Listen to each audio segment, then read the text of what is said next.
of Miracles bonus session. We are doing this one with a doggy on my lap because he scratched himself bloody. So he's just going to be a little sidekick watching us today. And for those of you who have been watching the month of Miracles, we're really glad that you've been there. It's been super fun to listen to the miracle stories and to be able to converse and talk to you guys after them each story, and to be with you on those coaching Q&As on Wednesdays. So we had so many people who wanted to share miracle stories. I find there's so many times we have these miracles and we hold them in our hearts and we want to have them and keep them sacred, but sometimes they just need to be shared. And as we share those miracles, it helps give faith and strength to those around us that they can see and recognize the miracles in their lives. So I am going live. We have you on Facebook. We've got you on YouTube. I should be able to see the comments. We are testing out a new software here. So if you have any comments, I know I can probably see Facebook. So go ahead and write in the comments. Tell us where you're from. Tell us why you're here, what it is that calls you in about miracles, or the miracles maybe that you're seeking in your life, and I'll be able to respond to those as well. So I'm going to bring on our guest. We have Tyler Moon with us today. And as you saw in the title, we put Jesus Saves Literally. The story is quite the amazing one. I just met him. This is our first time talking in person, I think, but we've been talking online for a week or so. And he is just an amazing individual. And I heard little bits of podcasts that he had done and the story behind it. And I'm really excited for you to hear it from him. I'm going to let him do his little quick introduction because I don't want to botch it and make it I want it to be as perfect as it can be from his own lips. So I'm going to turn the time over here to Tyler and we'll welcome him in. Hey, Tyler, how are you? I'm good. Hi, Livia. Thanks for having me on today. It's a pleasure to be here and to be live with everybody watching today. So as Livia kind of did an intro for me, my name is Tyler Moon. I live in the Minneapolis area with my wife. We have a golden doodle puppy, so we're similar to dog parents as you, Livia. And I kind of reference myself. I'm a pretty normal guy, nothing too crazy or spectacular. I work a 9-to-5 corporate job, which I love.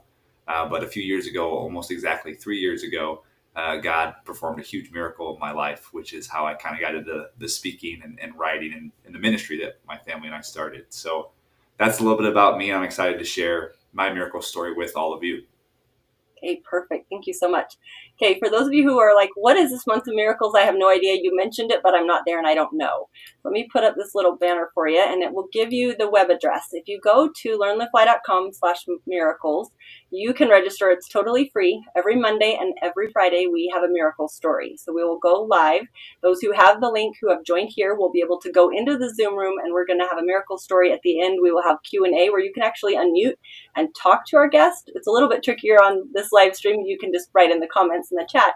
But when you're on those Zoom calls, then we can see your face and you can talk and ask the questions after the story. Because oftentimes these stories come with questions and you're like, wait, well, what about that? What about that? And how did you get through that? And I just want to talk to this person. So it's really cool to be able to have those experiences. And then today is Wednesday, and every Wednesday at 11:30 a.m. Mountain Time, we have a live coaching Q&A where you can join, and it's me and you on a Zoom call, and you can talk about your miracles. You can tell me the things that you're working on, the miracles that you're seeking for, and we'll connect you with any resources and support, guidance, coaching, whatever it is that you need to be able to help you to step into that miracle zone and to really believe on a deeper level so that God can perform the miracles that you're seeking. So I'm going to flip it over here. I'm going to give Tyler the screen. We're going to make him head man, and I'm going to go on mute and take care of this little doggy, and then I'll pop back in later. If you have any questions, I'm still here, so feel free to say, hey, I need to talk to you for a minute. And you guys can comment in the chat, and we would love to hear from you as well. Okay, so let me switch Tyler. We'll make him number 1.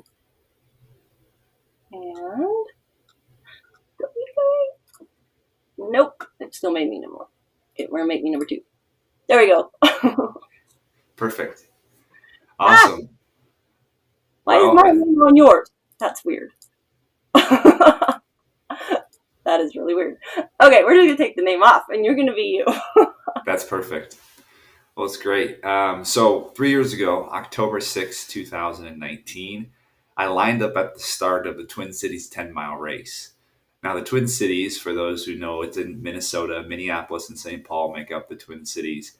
It's a beautiful community of people there. We have skyscrapers and big buildings, but also a lot of great suburbs and even some farmland tucked in between as well. And this Twin Cities 10 mile starts in downtown Minneapolis, and you run across the Mississippi River all the way to downtown St. Paul, where the Capitol is. And so the name of this race is called the Shortcut to the Capitol. So on October 6th, 2019, I was ready to run my first shortcut to the Capitol. I'd trained for many months. I'd been ready to go mentally, physically, emotionally. I was ready to make it happen. Right at 7 a.m. when the race started, gun fires off, and we all take off. Thousands and thousands and thousands of people running this shortcut to the Capitol. And as I'm running, I feel great. My time is really good. It's a beautiful Minnesota fall day, which might be similar to where you live. Minnesota, a great fall day is like 40 degrees. So we were feeling really good, and we were enjoying the weather and the sunshine that day. But shortly after mile 8, something happened to me. Something that we never expected to have happen to me, but something that nonetheless did. I suffered a sudden cardiac arrest right around that 8 mile mark, which was very unexpected because I'd been an athlete for most of my life. And so for me, I was essentially running upright 1 second, and the next, I was face down on the pavement, 2 miles away from the Capitol, needing help. My heart was beating at a rate that was incredibly fast, so fast that it couldn't even really pump blood out into my body and my different body parts. And so I laid there, lifeless, almost, waiting for help. And that's when God really showed himself by providing a group of about a dozen people that came to my aid, people that were running, people that were on the side of the road, people that were race volunteers. They came to my aid, they flipped me over, they started checking my pulse, and someone made the call and said, hey, we need to give this kid CPR, like right now. And so they performed a full code basically on me in the middle of the street in St. Paul, Minnesota, to keep me alive until they had an AED arrive on scene. So for about 10 to 15 minutes, this group of 12 were performing CPR like you'd maybe see in a movie, or maybe you would perform, in middle school or high school when you were learning it. But people were counting breaths, and they were encouraging other people, really trying to get people to continue with the steady pace and CPR rhythm so that I could stay alive. Finally, after about 10 or 15 minutes, an AED came on site. They shocked my heart back into rhythm. My heart started to stabilize. And then shortly after that, I was rushed off to the hospital in an ambulance. So, incredible miracle story that I even stayed alive during that time, that I was kept alive by a group of strangers and rushed off to the hospital. We can get into some of the details maybe as questions come in and chat with Livia. But long story short, I've made it, and I've been able to continue to run since my cardiac arrest. But two really amazing miracles was, the first was that before the race even happened, months before the race, on my race bib, I actually made a last minute change of what was on my race bib. So initially I put my name Tyler Moon, TYLERMOON. It's just a way to encourage people and to share, share my name with people. But then I was sitting in my car right before, after work one day and before I was heading into the night. And I had this thought, which I now think is from the Holy Spirit, that says, hey, you should change your race bib from your name to something that's about Jesus. So I was like, oh, that's kind of interesting. Like that's pretty crazy. So instead of my name, I actually changed it to Jesus Saves. So just 2 words, it fit the right amount of characters. And so I changed my name from Tyler Moon on my race bib to Jesus Saves. So when this whole story came out, it was like, oh man, this guy, like, he almost died, but then he was saved. Like, man, God is good. And we totally agree with that. And the point of Jesus Saves was not just about, right now, on earth, but more for eternity, right? Jesus Saves us for eternity.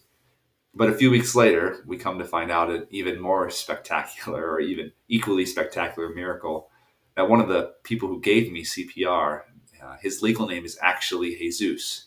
So it's spelled Jesus. So Jesus Saves, literally, Jesus was there. He goes by Jesse. Jesse was one of the folks who gave me CPR. And so this whole, conversion of these miracles happened. I was alive. Jesus Saves was on my bib, and Jesus saved me. Those 3 things really brought this miracle to the forefront and brought it out to the media, and we were able to share about Jesus. And so that's kind of the exciting part about my story. And there's many, many miracles in between there as well. But just to be here today alive, speaking with all of you is a miracle in and of itself. So I hope that blesses you and encourages you where you are, that God still performs miracles in the 21st century here today, that I'm one of them speaking to you right now. Thank you so much. That's amazing. Do you have any tender moments, like maybe where you could go a little deeper in a way that maybe you haven't on a future, not just the basic, this is the interview, but like what happened in your heart? What was going on in that moment? Like you probably were blacked out. You didn't know what was happening for a while. What happened in there? And what were those like the tiny miracles that you were able to hold on to while going through the recovery and getting back? Because I know sometimes, like look overarching, you can see the whole thing.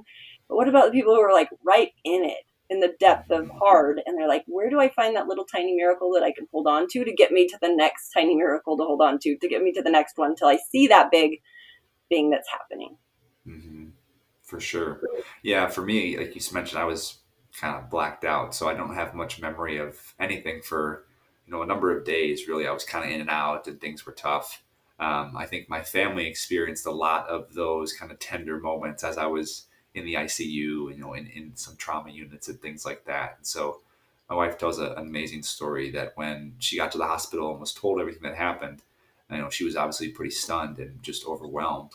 But she was praying and she said, you know what, God, like if he's alive or if he's not, like I trust you. Like wherever you go, like whatever you tell me to do, whatever happens with Tyler, I trust you. And I think that her heart in that situation, I think it impacted me for sure when I got going and kind of more alert and awake.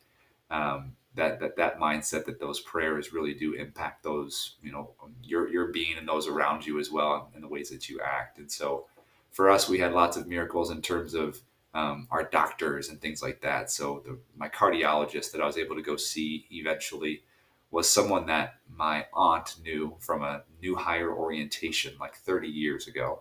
And so the reason that we were able to see this amazing doctor was because of this connection that was made 30 years ago, something that, we couldn't have predicted or gotten into this hospital unless we had that connection. So that's one little miracle. And then another one is that while we were meeting with this doctor, one of his nurses actually made a comment to us that said, "Hey, I was actually at a Bible study, a few nights ago, and I was praying for you, before I even knew who you were. Like your name got brought up in a prayer circle or a prayer group, and I was praying for you. And then like the next day or two, she got an email from my aunt that said, "Hey, I know Doctor So and So, and like, can we get Tyler in?" So those two were really encouraging miracles, especially they happened kind of early on in our journey that really encouraged us and just reminded us that, hey, we already knew God was in control, but he's in control of everything. And that's pretty amazing. Oh, I love that. And I love the concept that God is there and he's preparing before us. Like 30 years before, there was this connection that you needed that you didn't know that you needed. I Mm-hmm. can't tell you, can't count how many times God was like, go do this thing. And I was like, what? Why? Okay. And then like 4 years later, it's like, oh, it was for me. If for nobody else, it was for me, but it was probably for them too. Right. Like in whatever that way, just that he prepares the way before us. And I love that you're able to see that. So what have you done since then? How long was that recovery time? What miracles have you seen as you come back? And how did that really hard trial end up being a blessing? How's that moved you forward in what God needs you to do? Yeah. So for me, I initially, in the hospital, everything, they kind of took a week or so to help me take some tests and figure out what happened. And then I was kind of cleared for medical activity kind of right away. They basically just had me wear kind of an external defibrillator to make sure that nothing would happen to me. And if it did, that my heart would be shocked. So I was kind of clear to run right away. And I make a point of that because a couple weeks after everything happened, we went back to the 10-mile spot where I fell, and we finished the last 2 miles together. My wife and I did. So we finished the last 2 miles, and that was kind of a physical thing that we did, but also a metaphor to say, like, you know what, like the bad things in life, the tough things in life are not greater than Jesus. Like with Jesus, we can do so much more. And so we started kind of this running journey, this continued ministry through running with that moment there when we took those final 2 miles and ran the end of that 10-mile race. So that was a big moment for us. And then in the years after, we've continued to run. So my incident happened in 2019. And then in 2020, I ran a marathon. And that was also kind of a physical or representation that, like with Christ, we can turn our challenges into triumphs and go even bigger and farther and faster than we thought we could in the past. So what happened on a 10-mile race, we went back and ran a 26.2-mile race, and we were able to share the gospel through that whole scenario. And then in 2021, the third set of races, I ended up running the 10-mile again with Jesse Jesus. We ran that together, and it was a really fun weekend. There was multiple races that I ran that weekend, one with my wife, one with my dad, and one with Jesse. And so continuing to run, continuing to share the gospel of Christ with those near and far, which has been really, really special.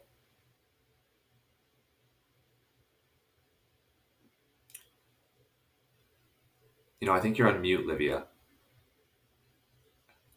Sorry, my doggy was needing me for a minute.